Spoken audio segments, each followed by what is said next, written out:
Welcome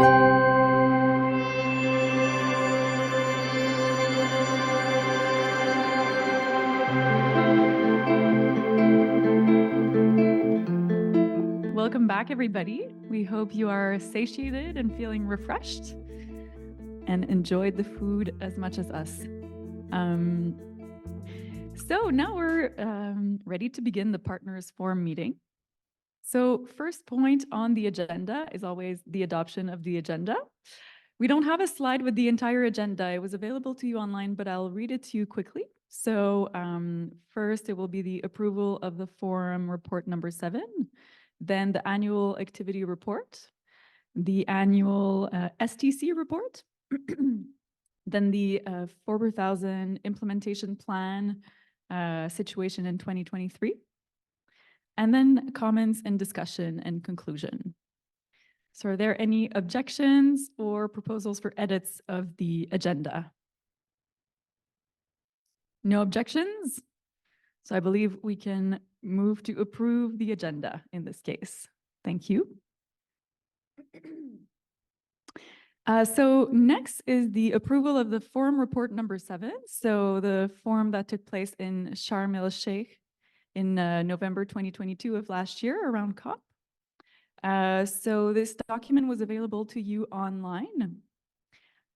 So are there any objections or suggestions for edits of this report? None? So I believe we can approve the forum report number 7. Thank you, everybody. And now on to the annual activity report for 2022-2023. So we will hear from Paul Liu on this. So Paul, you have the floor. Thank you. Try to put full screen. Okay, thank you very much. I think you didn't hear me much this morning, but you will hear me a lot this afternoon. So I have the honor to present you the activity report 2023. You will see that the year was quite full in terms of activity. I just recall you that we built the roadmap 2023 that was adopted last year in Sharm el-Sheikh by the consortium on the basis of our strategic plan. Since we have a strategic plan, we need to build, of course, the roadmap on it. So it was organized in 7 core facilities that are the facilities that are managed by the Secretariat on this budget. And so we work on advocacy and strategy and implementation plan, governance and administration, advocacy and awareness, soil health programs, networking and collaboration, partnerships and alliance, and cross-cutting action. Of course, all of that with the current work of the initiative, which has nothing to see with that, which is administrative work, I will say. So we organized last year, well, we can start from the end of 2023 too, because we were in Sharm el-Sheikh a little bit more than 1 year ago. We had the 7th forum. It was the 6th day of the initiative. We have a little bit of less than 100 people that were there in presential, and we had some people also online. And we had, as we had this year, some very VIP guests. And we had the pleasure to be under the chairmanship of Mr. Wolfgang Zunbach, who is director in BLEM in Germany, and who give us for the second time,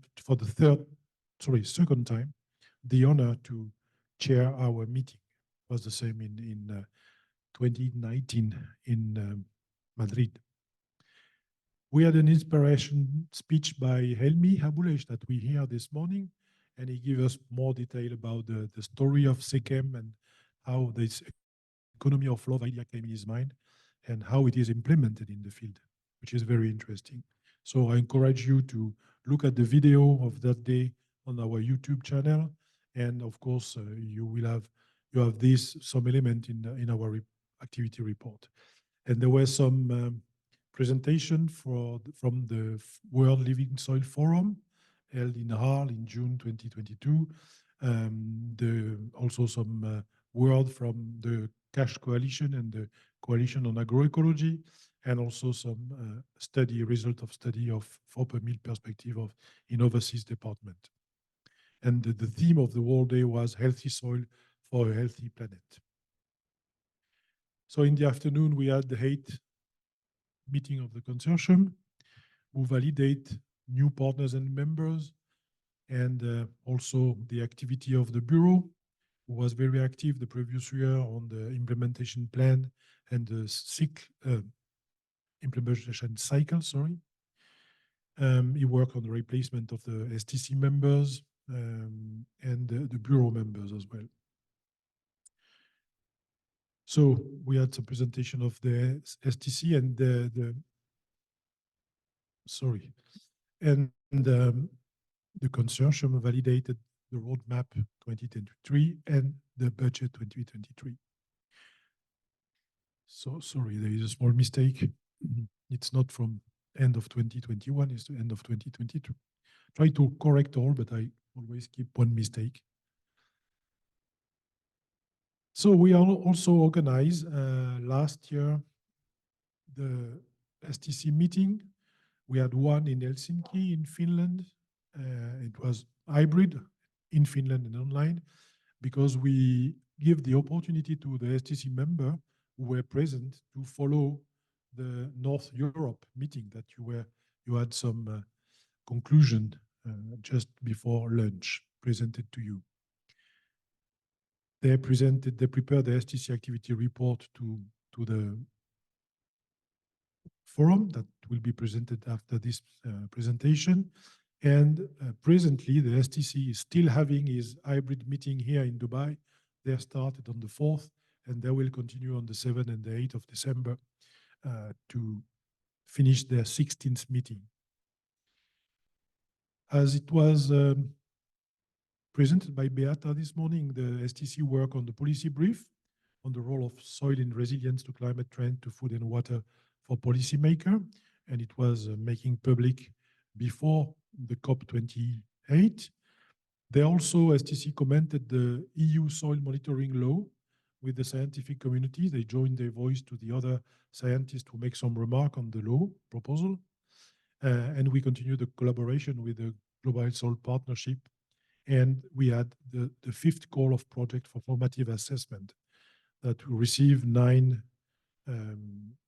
propositions, and we push for evaluation only 3 of them because the quality of the remaining file was not very good.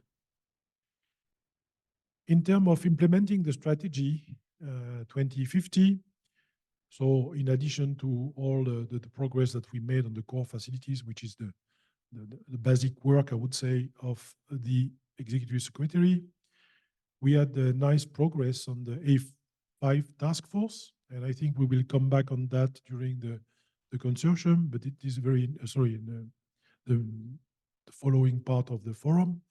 It's very interesting. This is one of the most active task force, and we have the pleasure to have with us the chair, at least one of the co-chair of this task force.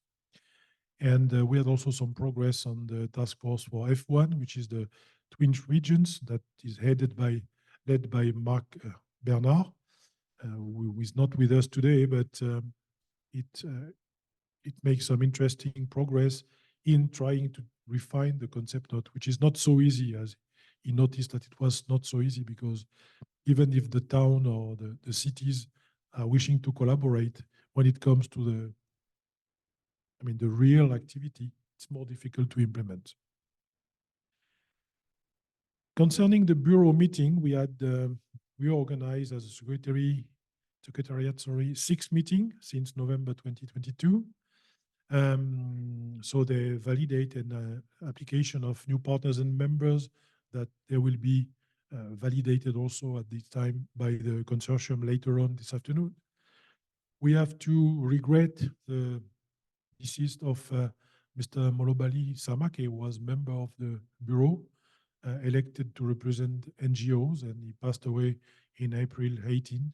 So we will propose to the consortium a way to replace him and maybe call for a candidature for election to renew part of the Bureau members.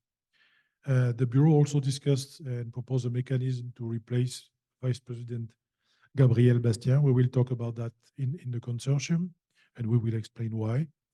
They discussed and proposed the launch of a call for application to renew at least also most probably three STC members at the beginning of 2024. So there will be lot of change in the beginning of next year. But that's also the life of initiative like the 4 per mil. And they provided advice on the regarding administrative agreement that we have signed with the French non-for-profit organization that is represented here, which is called CDA. And we will explain a little bit more what it is about later also. The Bureau welcomed the submission that was prepared by the STC and the Executive Secretariat, with other partners. That submission was sent to the UNFCCC on the importance of soil health and healthy soil, and mainly related to the aspect of the work of the Charmal Chair joint work on implementation of climate action on agriculture and food security. We can think that that was part of the element that pushed for the adoption of the declaration that was adopted last Saturday. Even if it's a minor contribution, it was a contribution. And most probably it played a small role. And so also the Bureau helped us to prepare this day of the 4 per mil initiative. You already learned about the regional and sub-regional meetings, so I will not come back on those. You have some picture of those West Africa regional meeting in Abidjan in May. You have also co-organized with the Ministry of Agriculture and Rural Development of Ivory Coast and CIRAD. You have also some picture of the first Northern European regional meeting co-organized by Baltic Sea Action Group and the 4 per mil initiative, with the help of the Ministry of Agriculture in Finland and some other partners who support us for that. And also the Asia Pacific regional meeting that was held in Kanashantivanam in September in collaboration with Earthfulness Institute. That was really a very dense and rich year on this basis. And this should be like that because, as you know, the regional level of the 4 per mil initiative need to be reinforced. So we also had a lot of participation to international meetings, so I will not go through all the list, but all members of the Executive Secretariat or members of the STC or the chair participate to some meetings. And well, the list is long and there's more and more and more. So, but it contributes to develop the network and it contributes to make the 4 per mil initiative be known all around the world. And this is also one of our mission, of course. So we also continue our relation with the initiative and partnerships that already exist. We are part of the ORCASA meeting. We will come back on that later on. And it was already announced to you the launching, the kickoff meeting and the launching officially of the International Research Consortium that we are part of. We also participate as every year to the General Assembly of the Global Soil Partnership in July in Rome. And for the first time, the Global Soil Partnership organized a partnership day. And during that partnership day, we organized a side event in the FAO that was attended by quite a lot of persons. There were almost 50 persons in the room, which was just almost full at the time of the side event. So we continue the work with the Coalition on Agroecology, with the Coalition of Action for Soil Health, and we continue our participation to the UN Decade on Ecosystem Restoration, as well as the WBCSD Friend of Soil Health. A lot of people were working about soil health this year and previous year, but now I think we all gain more legitimacy at the international level. We had some work also on the website and the collaborative platform. I mean, this is a moving file and it evolved and it's updated. So we had some interesting progress and we developed also some specific page on our collaborative platform to organize the initiative virtual fair. It was the the third edition, and it's during the European Union Green Week. It's always a success, and it was very interesting. We had the first meeting to launch that fair from Helsinki at that time of the meeting we had there, and it thanks to Samuel and the whole team, it was followed by a lot of persons. And we continue to the animation of the Climate Soil Nexus Community of Practice that was originally developed with the GIZ. GIZ is no more supporting us for that, but of course it's important, so we continue to have this. And we acknowledge the fact that they help us to launch this important part of our work. On the communication part, the newsletter published in English, French, and Spanish been recorded 4 new edition last year, and even at the end from beginning of this year up to the end. And we have 2 new edition of the soil carbon notes, the number 2 and number 3. Number 3 was presented to you this morning and was prepared by the STC under the supervision and proposal of Beata. And we produce in January the soil carbon note number 2 concerning the situation of soil health in the various COPs that took place last year in all the 3 convention: biodiversity, desertification, and climate change. Of course, we continue the work concerning the press relation. We continue the strategic watch in 3 languages.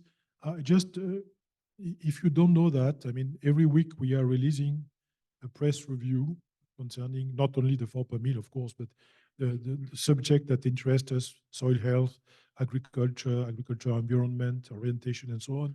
And it's quite rich, and it's very interesting because you will see there that there are many articles that are mentioning at least 4 per mil, but also going in depth in our work, and it's very interesting. And this is accessible to our collaborative platform. Of course, I encourage you also to have a look to our YouTube channel. I think we will relook it a little bit in the coming months, but all the meetings, all the webinars that we are organizing are recorded and are edited, and they are available there. So if you miss 5 minutes on this meeting today, you will be able to go there and find the 5 minutes you miss, and you will have something interesting to learn. Yes? Just so you know that you're 5 minutes over time, that's all. I just needed to mention. On this paper, it's mentioned 10 minutes. Yeah, exactly. You're 15 minutes. I swear. Just saying. Yeah, I will do like Gérard Ras. I don't know. Okay. So you get the figure for the social network. This is the database with all the new maps of members and partners. You can see that we are continue to be everywhere. We, in the other activity, we already discussed this morning this result of the Deloitte Sustainability France pro bono mission that they are doing for us. And we continue the collaboration with the FAO teams concerning the tools ABC Map Next and Aurora. Hopefully next year we're going to have this result. We published a new version of the English book because we had a preface by Daji, I mean the spiritual guide of Earthfulness, when he welcomed the meeting in Kanashanti Madam, just proposed to make a special edition, and it was just incredible the quantity of books we've sold during that 2-4 days.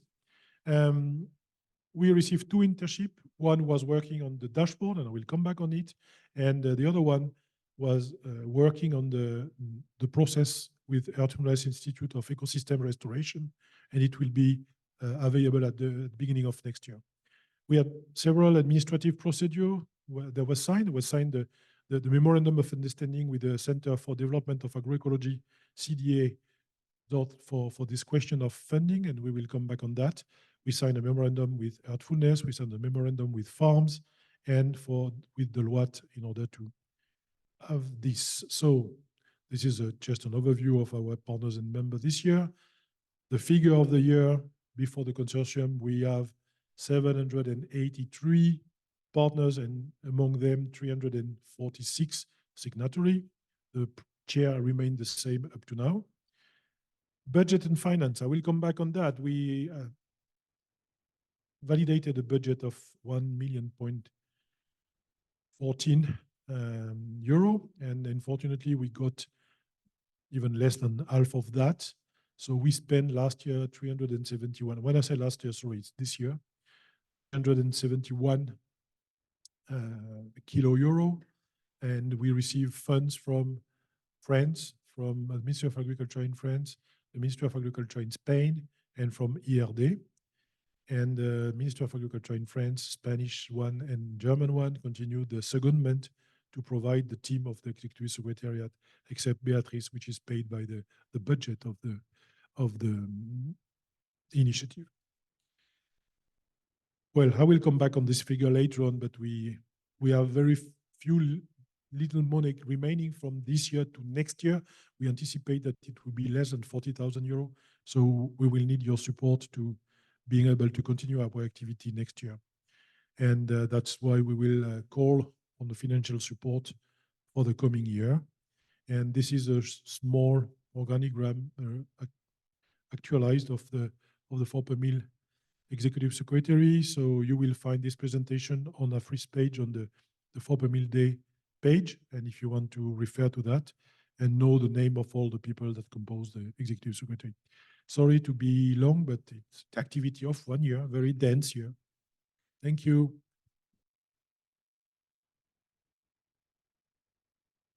Thank you, Paul. You're forgiven for now. So we'll wait till the end of this section for questions, right? Okay, sounds good. All right, so now we will hear about the annual report of the Scientific and Technical Committee. So we would like to welcome Dr. Farshad Amiraslani to the stage.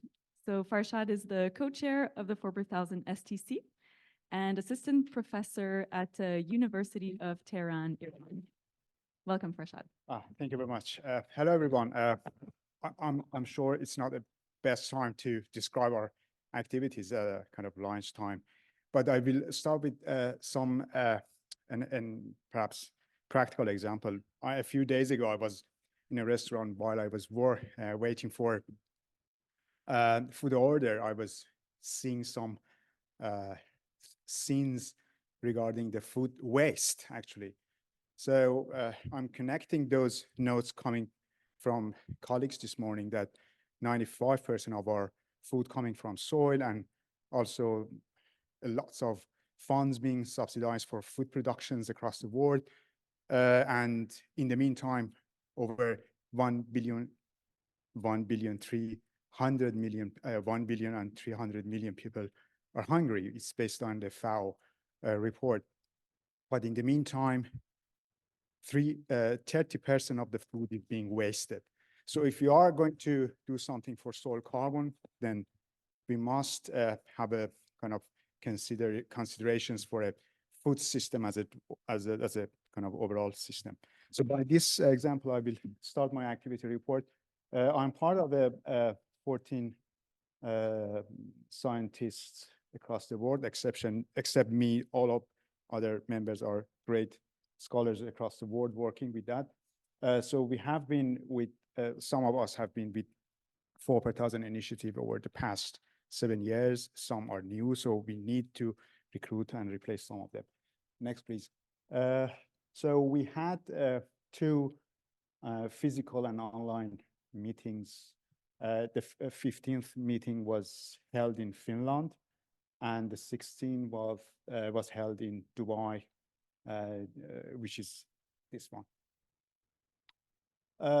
So also we generated 3 specific policy advocacy briefs. One policy brief on the role of soils in resilience to climate extremes, and we had collaborations with Secretary to prepare a submission for Sharm el-Sheikh joint work on implementation of climate change, climate action.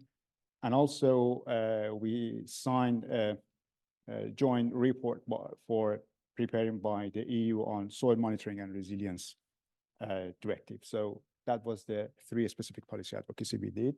Next, please. In terms of scientific outreach, as Budi mentioned, we had 3 specific webinars on controversial soil carbon issues across the world. So it was successful, and hopefully we can continue on that. I will come back to later, please. Next. Some of our members contributed to a book published by publisher, but edited by Dr. Cornelia Brompel, which up to 2 years ago, she was a chair of this committee. She's going to leave us, unfortunately, next year, but her contribution is appreciated. So we had another editorial paper published in a journal called Regional Environmental Changes. It was a review of 13 papers that was published before that period. Next, please. So we decided to have some research flows to help the STC members for creating some or generating some publications or stock taking some data on collations of data sets, etc. So we recruited 3 specific research flows based on their resume and applications information. One from Czech, one from Argentina, and one from Burundi. So they have just started recently, and we hope to see some fruitful results from their job. Next, please. Okay. So in addition to those activities, we had contributed to verify some scientific papers to be published online by the website of the 4,000 initiative. Also, we had some technical advice for projects. In fact, we reviewed all the 5th call for project assessment and then reported to the Secretariat to have some advice for the project holder. Also, in terms of implementation of a strategy, we had some discussions with the Secretariat how to improve the mechanisms and tools for that specific purpose. And we contributed scientifically in the regional meetings, as was mentioned earlier. Thank you very much. Thank you, everyone.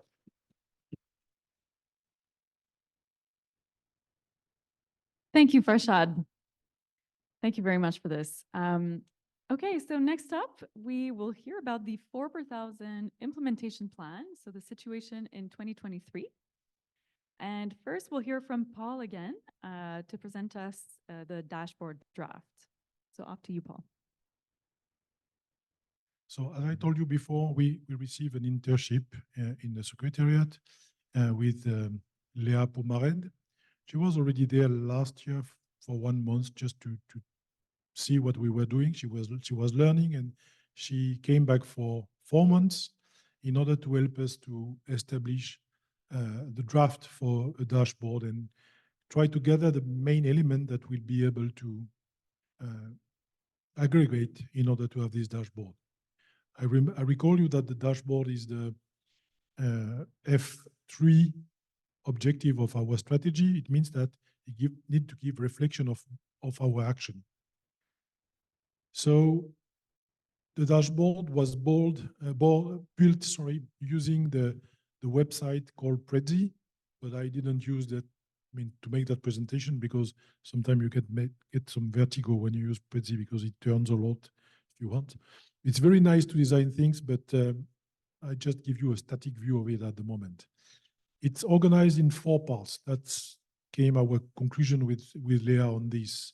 And I have to say that Léa was received in the 4 Mil initiative with the support of INRAE, who give us a little bit of money to pay for this internship. So the first thing was the part, sorry, I will show you the part after, but we based this work on several techniques to assess the collection of data.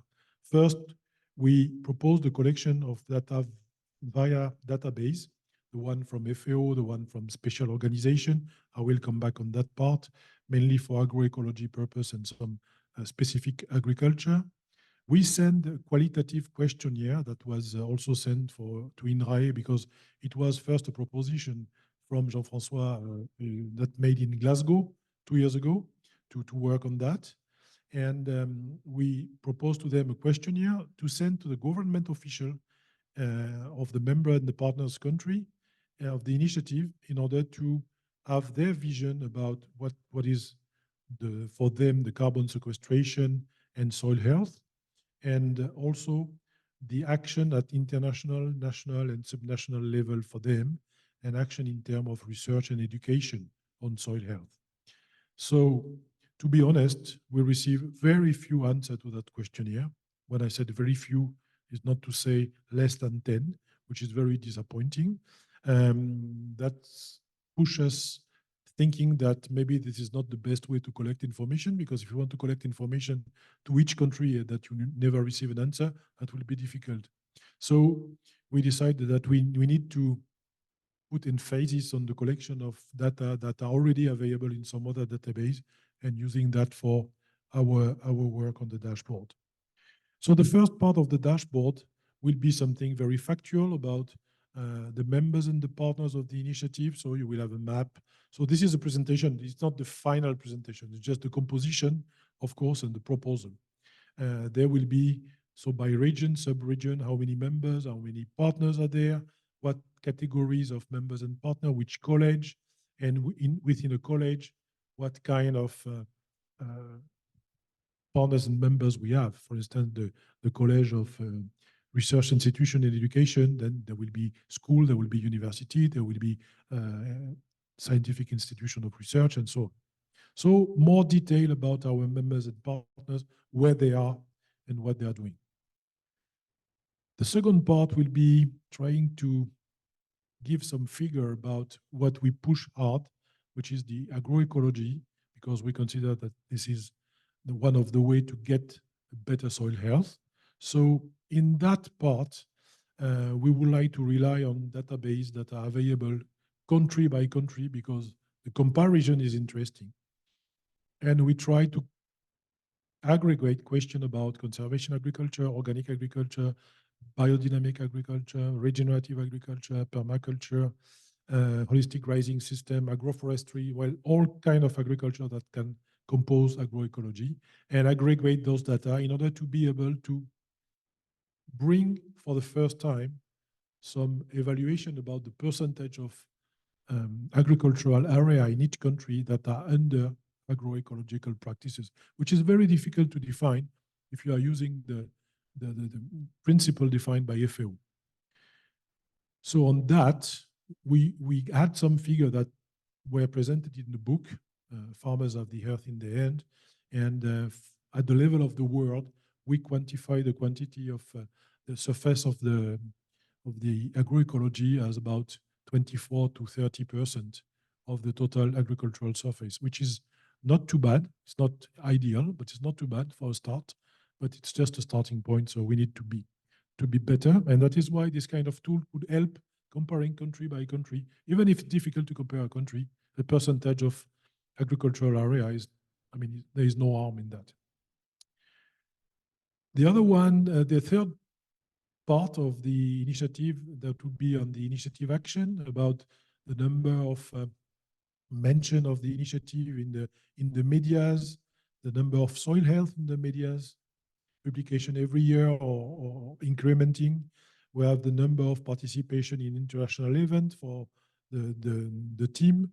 There are also some the task completed, but also the percentage of the money that we can receive, the support. This is some indication about how we act, and we can check also on the information concerning the platform and the website about the visit and how the initiative is visible from outside and visible, I would say.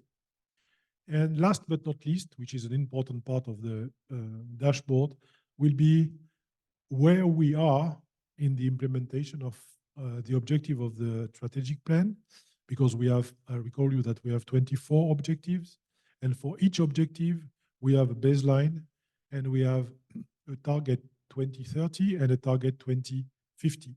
So using this kind of drawing, I mean, this is not definitive, of course, but we can, for each goal, with one bar being one objective, we will be able to see if we are close to the target 2030 if we are close to the target 2050, or if we are far away to be to fulfill the whole objective. So that will be an interesting evolution.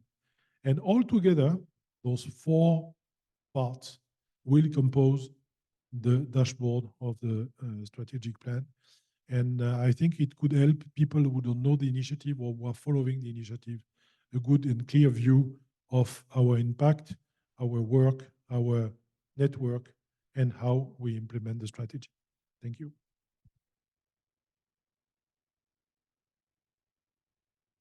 Thank you, Paul. Fantastic to hear about the dashboard. So now we'll hear from Dr. Claudia Schepp on the situation of the task forces to implement the 4 per 1000 Strategic Plan 2050. So, Claudia, we welcome you on stage.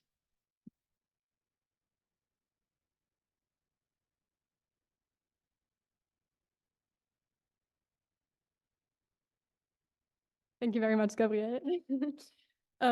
I will keep it very brief because I think the main reporters today is not me, but it's going to be my colleague Anirudh as well as Marc Bernard, who's joining us online. I think the only purpose of me being here is actually to just give a brief explanation of like where we came from and like what this whole task force thing is about for those of you who might not be completely aware of it anymore.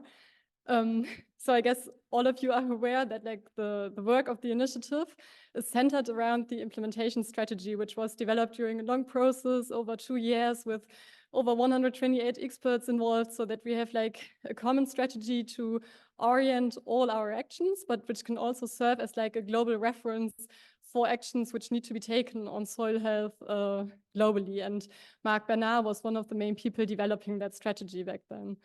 Then afterwards, we translated that strategy into the implementation plan, setting out specific activities which would enable us to reach the objectives set out in the strategy. And last year, then finally, we presented like a tool, like the strategy implementation cycle, which should facilitate this entire process. And just to briefly remind you, so we have 2 different kinds of objectives or facilities in the initiative. So one are the core facilities, which are so all the objectives and activities under those objectives are led and mainly operationalized by the Secretariat together with strategic partners. And on the other hand, we have the global facilities where we need to rely on the engagement of our members to lead the activities and to implement them. So we have 2 different kinds of or modi of operation, let's say. And I think as Paul already pointed out before, I think we made a big progress in the implementation of the strategy, especially under the core facilities, because all what the Secretariat is doing, and I think that's very important to stress, like everything we are doing is actually based on what has been set out in the implementation strategy. So when we're talking about implementing the strategy, it is not only the work which is done by the task forces. This only relates to the global facilities, but it's also all what we've been doing from the Secretariat under the core facilities. So we have to look at the bigger picture. Yet for those objectives which have been identified to be global facilities, we decided to initiate those task forces. And I think this year we had a special focus on 2 of them. So it was one, the A5 task force, which Paul already mentioned earlier, which is focusing on carbon markets. We have the co-chair, the co-chair, as Hannah is the other one who's not here present, like in person today. Anirudh Kenny from Voluntary, he's like, he's chairing that task force. But I would also like to stress that Beverly Henry, for example, was actively supporting us throughout the meetings, which is also highly appreciated. Before I call you up on stage, Anirudh, I would just like to mention that we would like to invite all of you, like if you have a topic or an objective which you are specifically interested in or where you feel this should be progressed further next year, please come up to us. So we're still looking for leaders of the other task forces. We cannot implement all at once, but we want to go step by step, but guided by the priorities of the members of the initiative. So please approach us if you want to be a leader of one of the task forces, as Anirudh volunteered to be for this task force A5. Okay, I will leave it there and hand over to Anirudh to present like how like the progress we made and the projects which are under development. Thank you.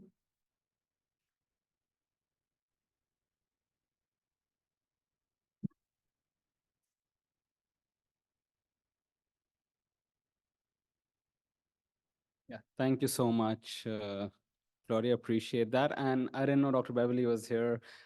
Great to meet you. And I'll say hi to you in a bit. But yeah, exactly. So I think the biggest advantage for us, which is also kind of it becomes difficult sometimes, is that we're a very diverse group of people who've come together.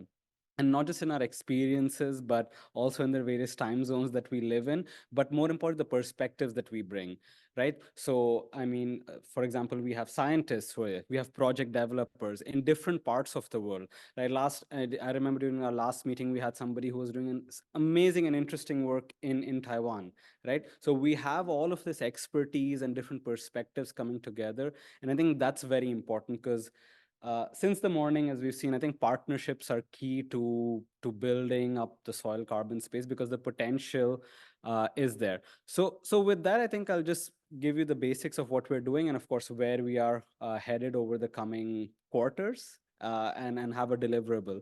So yeah, of course, the goal was to facilitate and conceptualize policies and instruments and mechanisms that can support stakeholders' capacity to implement.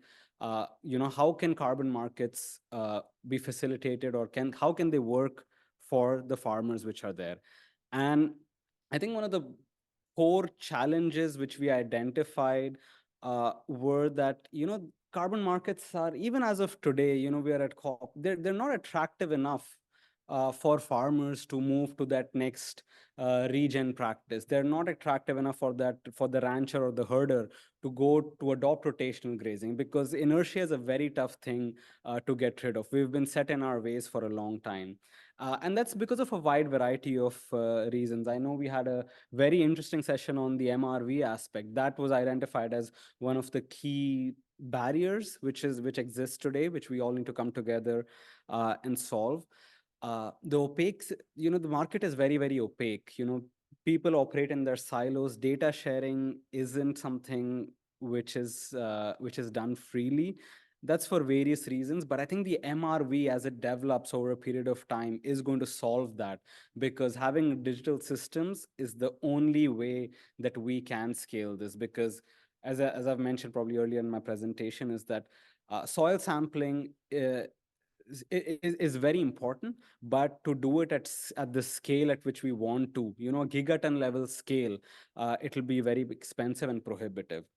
And of course, transaction costs are very, very high.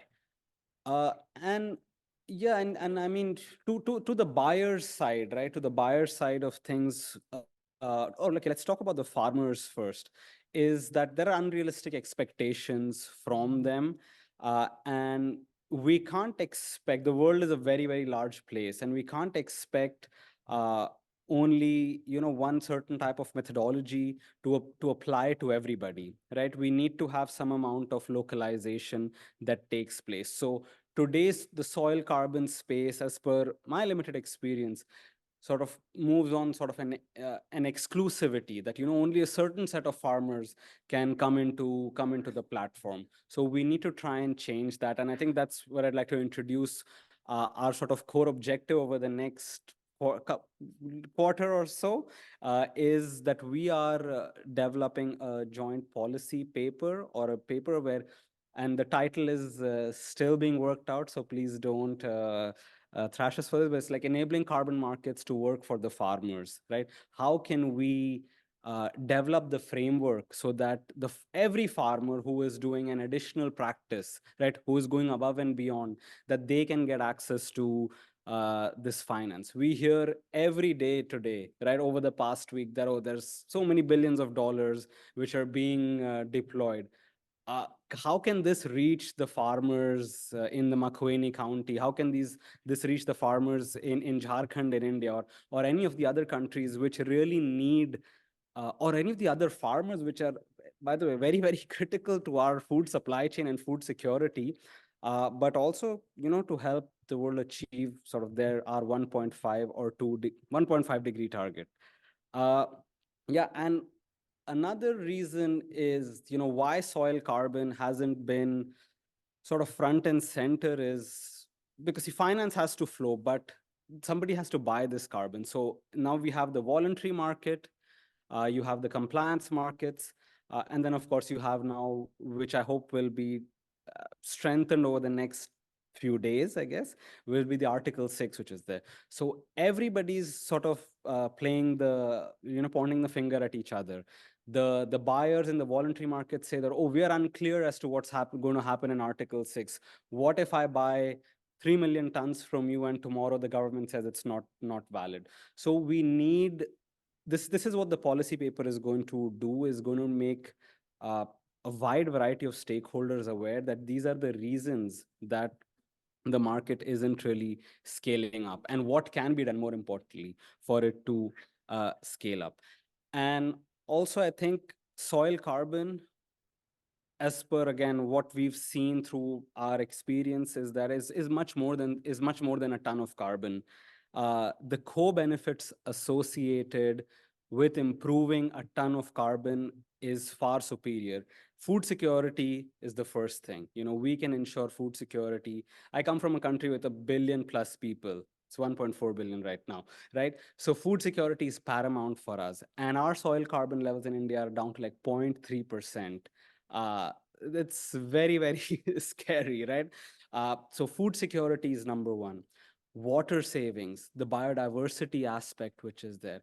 How can we, as a coalition, come together and say that, yeah, $10 a ton isn't enough? The IMF says it's $85, but I mean, I'm sure you're not going to find a buyer as of today because there's no external pressure from anybody for them to pay more than that $10 or $20 price range. How can all of us come together? And after we go back home and after our Christmas vacation, how can we come back in the new year and advocate for that $30, $40, $50, $85 price, right?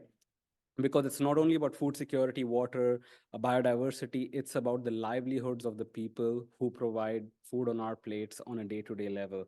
And I mean, farming is the most risky venture anybody can ever undertake, because one wrong insight, one bad rain, and your harvest is gone. There's nothing you can do about it. So how can we advocate for that hard work to be paid to them, that fair share? And yeah, I mean, as I said, maybe the MR week will play a very important role in this, because see, unlike any other, like this laptop or a shoe or a phone, we can't feel a ton of carbon, even though carbon is much more important than any of these other things. We can't see it, we can't feel it. So the price will be held up by the integrity of the commodity. And that's where a good and robust MRV system will enable sort of all information asymmetry to be gotten rid of. Because we've tried this in the food market, right? In the food market, the farmer makes this much, the lowest amount, the trader makes a bit more, and probably the supermarket where it ends up has a profit margin of, I don't know, 400%, or we don't know. But we shouldn't let the carbon markets resemble that. The person who is doing the hard work, they should get incentivized the most, and having a good MRV system is going to enable that. And of course, innovation is key to that. And we saw a lot of interesting innovations come forth today.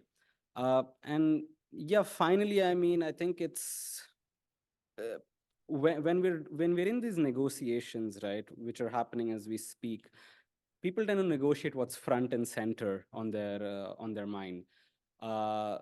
So final thought is that we need to make more people aware that improving soil carbon is carbon removal. We need forests. We need as many forests as possible, but we need to tell it loud and clear that this is carbon removal. This is what the IPCC, SBTi, or any four-letter organization which really drives the support wants, and this is a scalable way of doing it with far-reaching consequences.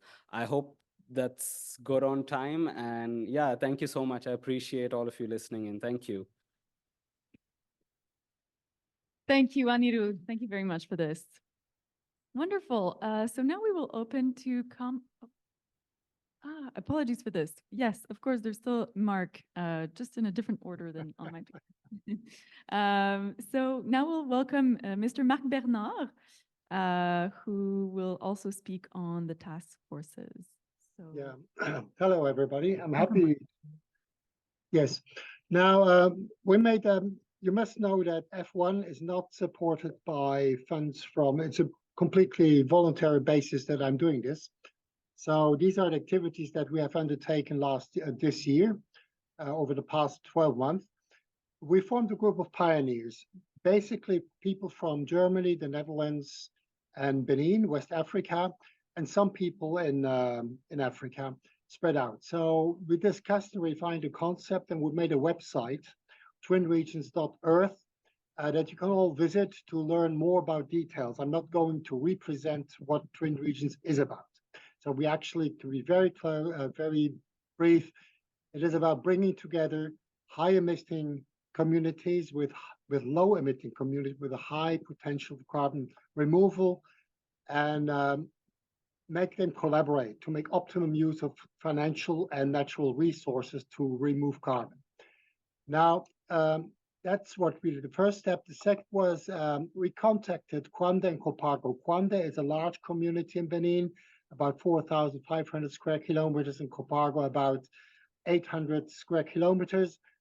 That we thought, let's look if they're willing and if it's feasible to work with them. I must say they were very open, very willing to collaborate. They see it as a great opportunity to get away from mining, what they're doing presently in charcoal and firewood, and slash and burn agriculture. So they see it as a great opportunity to replace, to have other regenerative activities that are remunerated, that add to income. So they were very open. I had 3 sessions with each of the 2 communities, with the mayor and with the secretary, executive secretary, which are appointed by the central government of Benin. And we worked out an offer for partnership development. One, Kwande with Bonn, and Kopago with Alfter, which are 2 neighboring communities in Germany. And actually, the mayors wrote an official invitation to these mayors in Bonn and Alfter to develop a partnership with a concept note attached without a budget. Just saying, listen, we would be interested to collaborate and partner with you to make the best of our complementary resource in terms of finance and resources. Must be said, Bonn is about 30 times, Kwande is about 30 times bigger than Bonn, and the same for Kopago. It's about much more, it's about 50 times bigger than Alfter. In terms of financial resources, Bonn has about 80 times more, is 80 times richer in terms of GDP than Kwande, and the same for Alfter is about 80 times richer, so almost 100 times richer than Kopago. So it would be quite a nice match, also in terms of potential. But unfortunately, both communities, so Bonn responded by writing saying, we like the approach, but we don't have money, and we cannot invest into our money, not just, but also we cannot invest into partnership development. We just have a lack of resources at the municipality office. But they encouraged us to go and see funding programs from GIZ and others. But anyway, it was a bit of a dead end. Yes. Then we also participated in a call, responded in a call with ICRA Koraf, to ask for a project, Twin Regions Collaborative Framework to boost decarbonization, ecosystems restoration, and climate resilience in Benin. The title changed a bit in the meantime, but there were about 1,200 applicants that submitted a concept note to this call, just to tell you how big demand is. But of course, having such fierce competition, we weren't lucky because we didn't have any English or British. The UK is funding this, and we didn't have a UK partner. So we don't see this as negative, but we still found this exercise very interesting to participate. We also launched an expression of interest to all members and partners of the Copromility Initiative. The same as Paul indicated for the dashboard, we had little return, but interesting. Now, next slide, please. Next slide, please. Yes. Now, the lessons learned.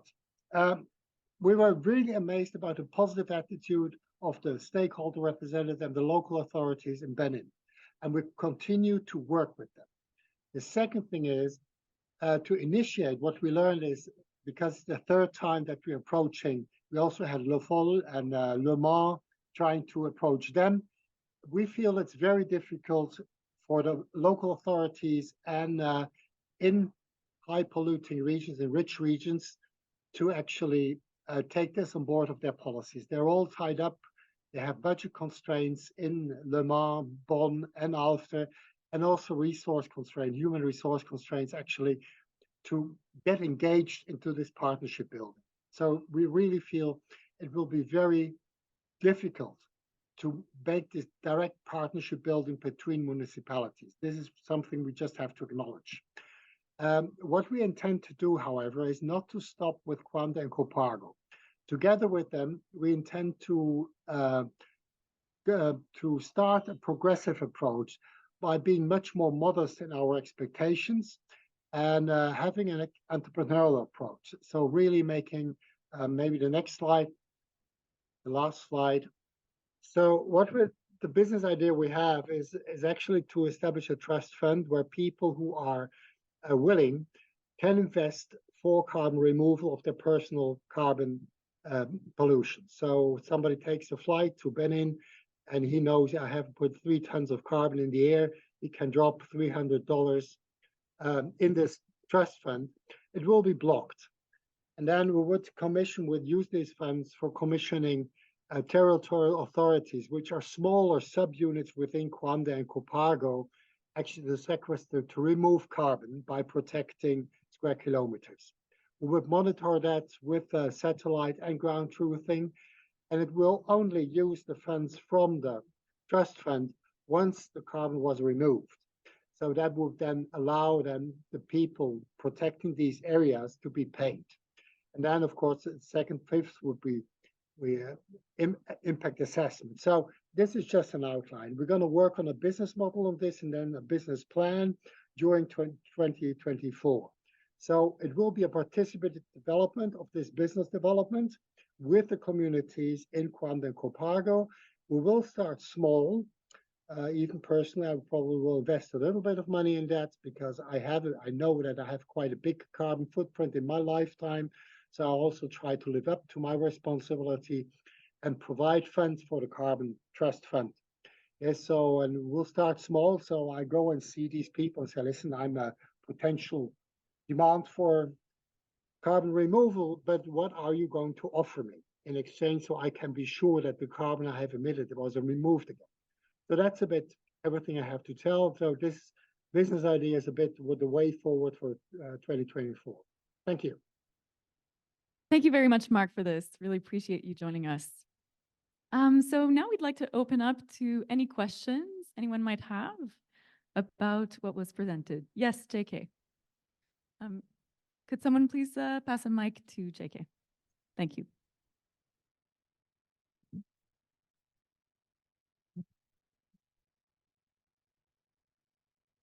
Question for Anirudh. That was a nice synthesis summary. What is your sense where this carbon market is going to go? Keeping in mind, in 1990s, it fell apart. And the second question is, do you have any thinking in terms of alternative of carbon market? And you very nicely described it's not just carbon, there are co-benefits. And how do you capture this?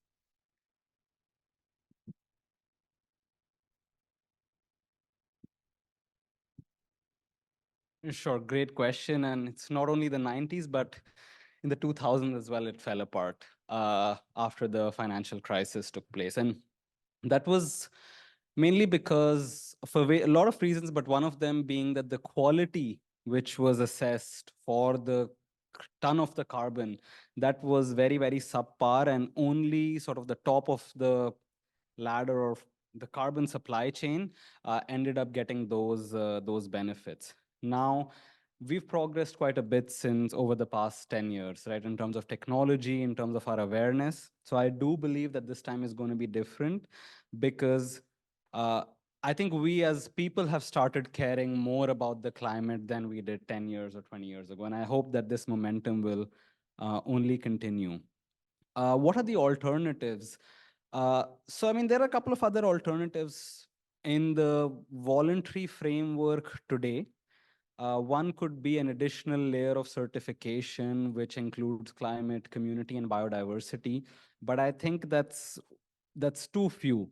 I mean, Simon, who's not here today, he had a very interesting idea or a thought that, you know, there is hundreds of billions, not just billions, hundreds of billions of dollars going into various kinds of subsidies. Now, how can we potentially leverage data sets, MRV, co-benefits to repurpose those subsidies and drive them back to the communities, right? Because at the end, it's all about incentives, right? The ton of the carbon is a representation. Once we do the practice, obviously you're going to sequester. So the more finance we provide to the farmers, the ranchers, the herders, depending on where you are, I think the more adoption you're going to have. And I think lastly is that countries now, when they're doing their Article 6 negotiations, are very interested in nature-based solutions. I think Singapore is taking a lead role in this. And of course, various other governments. And we're going to come to know more over the next week. So I hope that answers a little bit of it. Yeah. Thank you, Anirudh. And thank you, JK, for your question. Jean-Luc, you had a question too? Yes, thank you. So I have two type of comments. The first one was about task force, and the second one about the dashboard. So about the task force, IRD was very supporting, the objective and the task force. And but at that time, I was wondering how it will be operationalized. And the two examples showed us, at least show me, that the way to operationalize is not so easy. It will depend on the leader or co-leader of the task force. Thank you for your implication and on the difficulty as Mark has shown us, about funding and so on. I think that, having said that, the 4 per thousand need to keep on working on that and to try to foresee what would be the next, step or difficulties, because I think it's still a very nice way to address the objective of the 4 per thousand without avoiding or being too happy to have this task force. There are some difficulties. Thank you for that. It's very clear. The second part of my comment is about the dashboard. Again, it's a very nice way to promote the 4 per thousand initiative. But to my understanding, as I have seen today, so to me, it seems to have two types of, I would say, data. One related to what the 4 per thousand wanted to achieve. One of your last slides, Paul, was about where are we according to the objective. And the other one, the other part of the dashboard, as I understood, was about how agroecology is spread throughout the world, which is not exactly on the same, I would say, domain. Inside for the 4,000, where we are according to the objective, and outside of the, and for me, maybe it would be, I would say, more efficient to separate how the 4 per thousand contribute to the global description or data about implementing agroecological issues. That, as I understood. And according to that question, I have another question. Have you used the TAPE data from FAO? And there are two steps using TAPE. Country moving to agroecology, and the other step 2 is our agroecology is achieved. Have you used this type of data? So that's, thank you. Thank you, Jean-Luc, very for your much. comment and question. Thank you very much. I think I appreciate the comment on the task force because this is exactly what the difficulty that we start having, just how we can build that, that was the work that Mark launched also at the beginning of last year. How can we redynamize the revival, the task force, because it was the most difficult part. And I think the work done on task force A5 was very interesting. And it proved that it can work, but it asks a lot of energy. I know that. And on the other side, Mark just very quickly meet the limit of the concept and, of course, the work. And I think he wanted to answer also. I saw his hand rising. To answer quickly on the dashboard, in one way you are right, but I should say that I cannot see any other objective in the strategic plan that could help us to stick this question about how agroecology is progressing. So maybe we can make 2 different chapters in the dashboard. That could be a possibility, definitely. I've been through tape quickly, and I should say that that was not completely convinced by the data that we can get, because they use the definition of agroecology by the FAO, and this definition and the 13 principle can be divided into 2 parts. The practical on one side, which is really directly linked to the soil health, and the governance, organization, socioeconomic part, which is not directly linked. And I would prefer to put the stress on that particularly technical part, which is more related to the 4 per mil, to go through this analysis. But I'm sure that we are working also with FAO, and I think we can be complementary on that. Maybe we can give the floor to Mark 2 minutes to answer the question.